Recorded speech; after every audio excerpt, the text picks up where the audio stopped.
دیکھو ہم محرم آتا حسین کے لیے روتے ہیں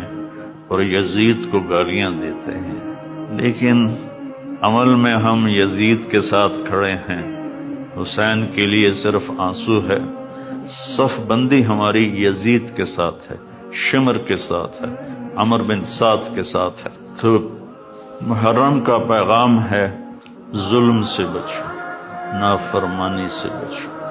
اس پر جو سودا کرنا پڑے کر جاؤ، جھوٹ سے بچو، دھوکے سے بچو، بد اخلاقی سے بچو، ماں باپ کی نافرمانی سے بچو، شادی کر کے بھی بدکاری کرتے ہیں اس سے بچو،